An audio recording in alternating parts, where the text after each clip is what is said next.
What's up, guys? How you guys doing today? God bless everybody who's watching this.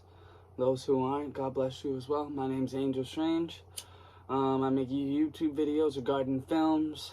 My videos are films oriented. I make reviews. Giving my personal opinion regarding films. And today we're going to have a discussion on the best directorial debuts of all time. Now, a directorial debut, or debut for anything, is the first time somebody has done something. This is your, like for, athletes, this is their debut starting in a game. For like a musician, this is like if they were in a band and they were singing by themselves. If they decided to leave the band, this is their solo debut. A directorial debut is the first time somebody directs a movie. A director directs the movie the first time. And a number of auteurs or other, directors tend to have a style, that's very prevalent in all of their movies. And it's interesting to go back to their first movie to see where that style, began, to see, where, their influence was, and to see how they go back and pay homage to, their first movies and to their first thoughts.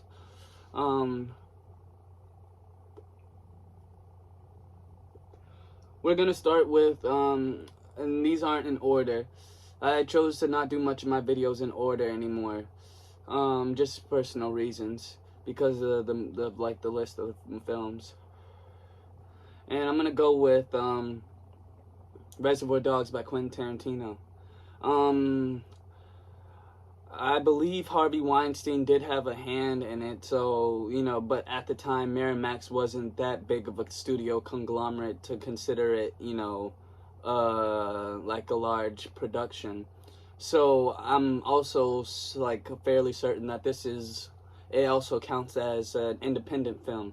An independent film is a film that is made by, a studio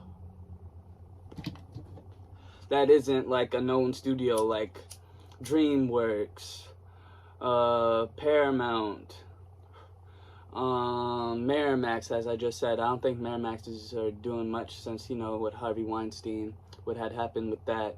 Universal, yeah, those are large studio conglomerates in the United States in terms of movies.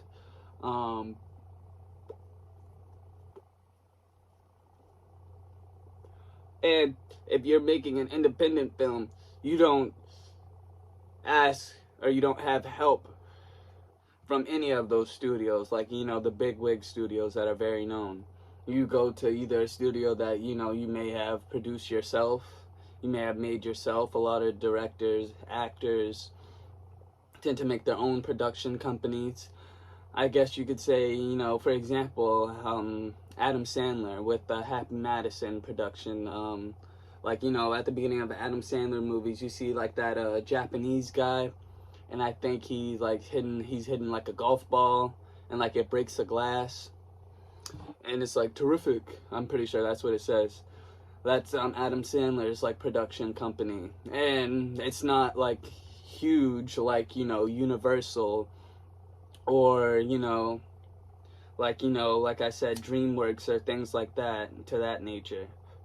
Or Warner Brothers. Warner Brothers is, I'm pretty sure, one of the longest ones in the United States. But, yeah, Reservoir Dogs is one of the best directorial debuts, because, it's Quentin Tarantino. It has his style, his thoughts, his charisma all over it. I would say that not only is it one of the best, directorial debuts, I'd say it's one of the best films ever made, in my opinion. And in a lot of ways, it has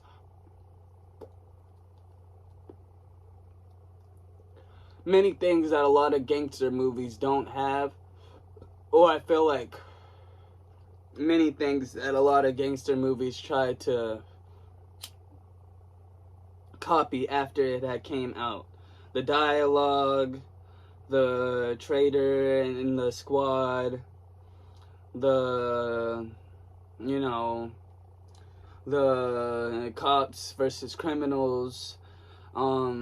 It just really, you know, even though like like again, the production, it didn't, like, it costs a lot, you know, but film wise, a lot to make. Being that it was his first film, a lot of these movies on this list are probably gonna seem like, you know, kind of thrown together because the directors, it's their first movies. You know, they don't have a lot of money to put into it. Not a lot of people who, you know, go into this business are blessed financially. You know, they have a lot of help from producers. So with that being said, Reservoir Dogs, just with, you know, not being able to have like a huge access to, you know, sets, you know, I'm pretty sure he had made like an apartment and like the warehouse where most of the film takes place. There's like an apartment like above it, and Tim Roth's character like had like, you know, that was where he had like lived, and like you could see that through one of the scenes, like him like going down to meet up with the crew to discuss like the plan. And it's brilliantly written, brilliantly acted, you know, and I could see why Quentin Tarantino blown up. A lot of these directors, you know, after these movies that they made tend to, you know, pop and blow up and make, you know, largely successful movies, because I feel like of the shock that they had sent at, you know, after they had made these first films. Reservoir Dogs being one of them, you know. Quentin Tarantino, you know, quickly got to, you know, where most of his dialogue, you know, like, you know, most of his movies has, you know, dialogue that is very, you know, how would I say, one of a kind, very unique. And, you know, in Reservoir Dogs, you could see that.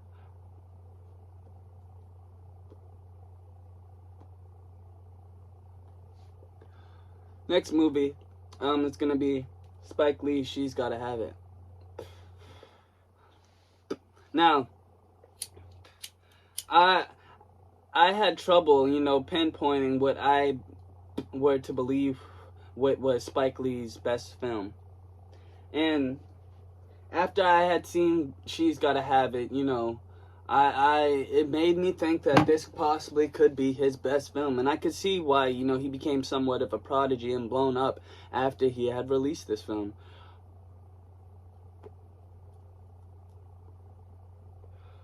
Now, given the fact that this film had came out or was released after, you know, the height of the, or I guess you could say during the height of the AIDS pandemic, I guess you could say it revolves around, I guess, like they talk about the main person as if like she had passed, or, you know, like, I don't know, I guess it was centered around that thought, or, you know, premonition that, you know, she could have gotten HIV or a disease or died at the end of the movie because, you know, as the title details, as I guess you could know, She's Gotta Have It. It is centered around a girl who is very much sexually active, and it's very, very, you know, deep, very deep. Spike Lee, her name's Lola. He creates a story where three men, who are very different, kind of, you know, compete for one woman's love, and she, like, you know, chooses, like, you know, who she wants to spend like her time with, based off how these three men act towards her and do what like they want for, for her. And basically, a lot of it is reliant on sex. I guess you could say, she's a bit of a sex addict. And, it seems that that's what her main focus is. And it's a crazy, crazy story. One of the best black and white movies I have seen, in my opinion, definitely. And, in that time period, there wasn't a lot of black and white films, so I guess that's what, also made it different.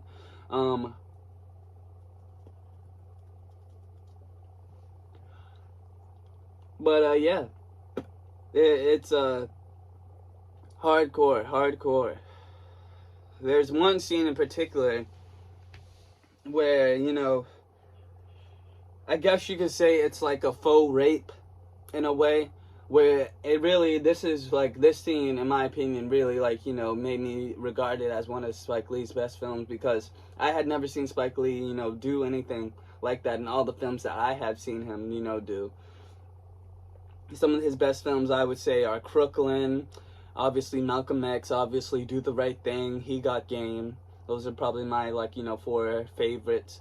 But again, after I had seen She's Gotta Have It, I'm not gonna lie, I was really wowed. You could definitely see, similar to how Quentin Tarantino blown up after Reservoir Dogs. And, right after Reservoir Dogs, he went on to make Pulp Fiction, which, obviously we know, the success that Pulp Fiction had. And, how people, tend to, copy, that. In the 90s, Pulp Fiction was very influential. One of the most influential films, especially the decade. A lot of people tried to mimic it after it was released. But, Spike Lee, with, his because a lot of, there wasn't, in the 1980s, I guess you could say, after the blaxploitation era, there was a void to be filled,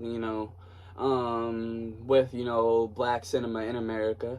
And Spike Lee definitely filled that void, and especially with She's Gotta Have It, having a largely African, I think a full African American cast, full African American cast, having an exceptional story, and just having a story that just hit and was just really jaw-dropping. Honestly, I would say definitely, without a doubt, one of the best directorial debuts I have seen. Next, where that's on this list, I have said it in many of my videos. I've talked about this movie. Is American Beauty by Sam Mendes, and I even have the poster right over here. That poster right there. Yeah, I would say that's also one of the best directorial debuts. Sam Mendes, those who aren't familiar with his career, I think he made the war film that came out recently, 1913, I believe that's what it was called. Another, war movie similar to, Saving Private Ryan. But, yeah, this is easily one of the best directorial debuts, and it has the Academy Awards to prove it. And an Academy Award for Best Picture, an Academy Award for Best Actor, and I'm almost certain Academy Award for Best Original Screenplay for Sam Mendes. Don't quote me on that Best Original Screenplay. Either he won it or was nominated for it. But nevertheless, a brilliant film that is similar to that of a Lolita, Stanley Kubrick. Very, very risque, and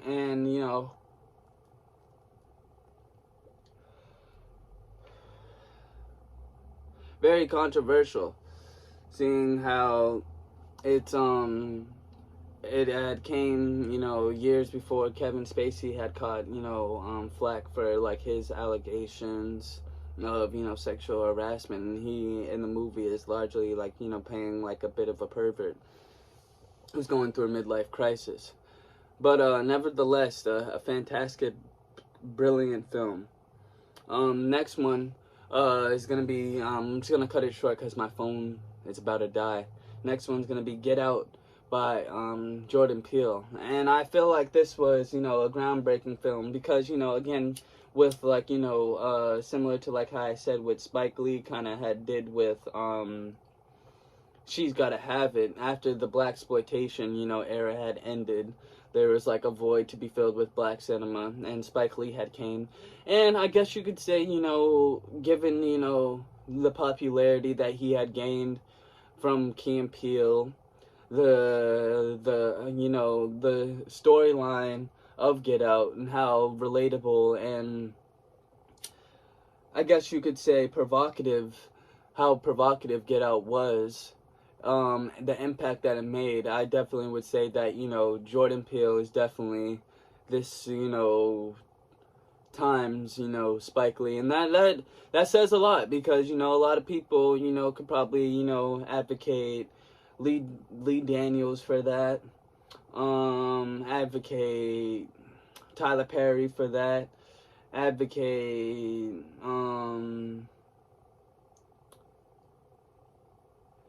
who had made Moonlight?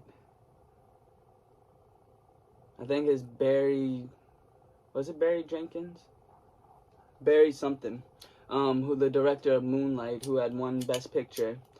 Forgive me, brother, I forgot your last name, but I know it was. I might have got it right. I'm pretty sure it was Barry Jenkins, but I know your first name's Barry.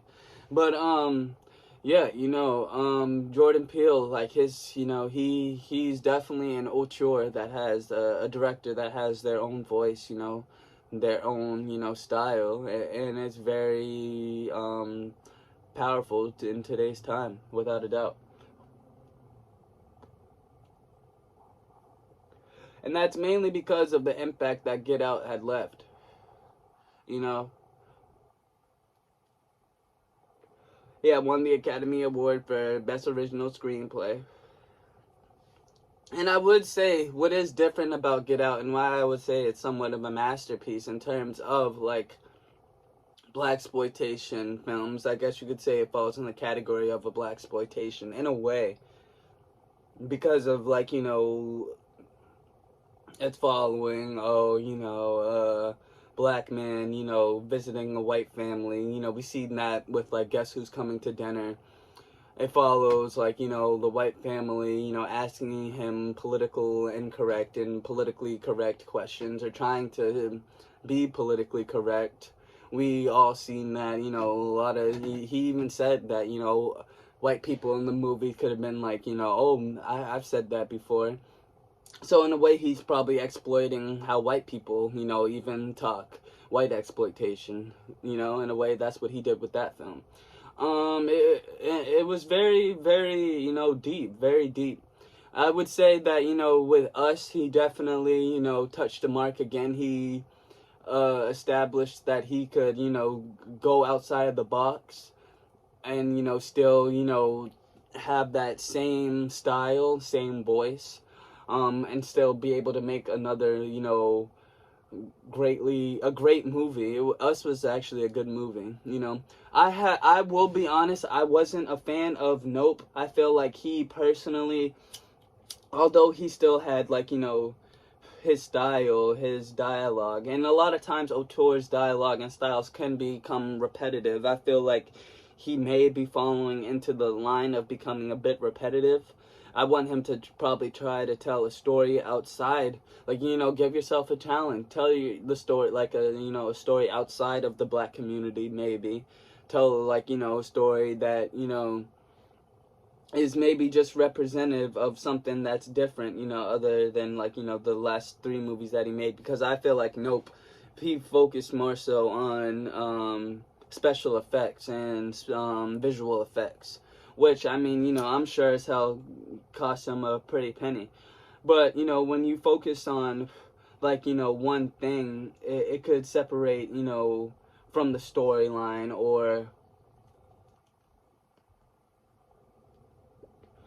tarnish the film in general, A lot of people could focus on too much dialogue, too much, like I said, visual effects, too much different camera angles, too much of anything, I feel like in Nope it was too much visual effects and not much of a story that had pulled me as much as Us and Get Out. Not nearly as much.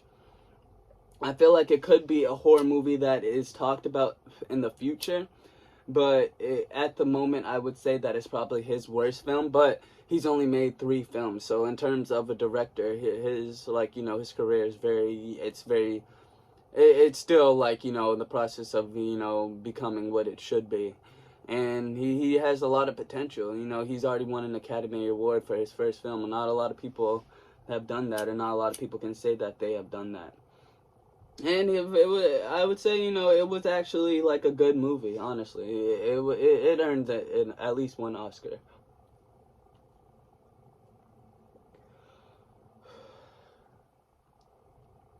And last but not least, I don't think, I guess you could say Jordan Peele was an actor that turned director, or a comedian that turned director. This is going to be another actor slash director, although he didn't direct much films. I would say that Bronx Tale by Robert De Niro is also one of the best directorial debuts, in my opinion. Robert De Niro, who is, seen as Italian gangster, Italian, mafioso, kind of plays the counterpart, the regular Italian working, like, American, like, household dad. Which he also, like, tend to reprise his role similar in, like, Silver Linings Playbook as a dad, or like Meet the Fockers as a dad. All different characters. But this role in Bronx Tale, his son, although he's not, involved in the mafia, he has somewhat of a connection because his family is somewhat connected because his younger son has very much of a fixation with mafia characters that are around him in his community and that he's grown up around, to the point that he is able to, be like, in their social clubs around them, hear them talk, do things for them, like, and like get paid, little allowances from the mafia. And his father doesn't appreciate that. The son is torn between the mafia and his father. And it's a great story that also focuses on race relations between blacks and Italians in the 1950s and early 60s. Obviously, a time that wasn't great for African Americans. Robert De Niro, again, I'm pretty sure having relationships with black women, he, interestingly enough, tells a story of how, that, like, love should be perceived, and how, like, people shouldn't, people should see past, like, ethnicities and races, etc. Especially if there's love and a bond. Yeah, that's gonna be my story, you guys. That's gonna be Reservoir Dogs, American Beauty, Get Out, and A Bronx Tale. Reservoir Dogs, American Beauty, Get Out, A Bronx Tale. I believe that was all that I had discussed in the video. If not, I'll caption the ones that I did, and I'll provide a brief summary on them. Feel free to hit me up if you want to talk about some movies, ever need a recommendation, or just want to hear another review. Thank you, guys.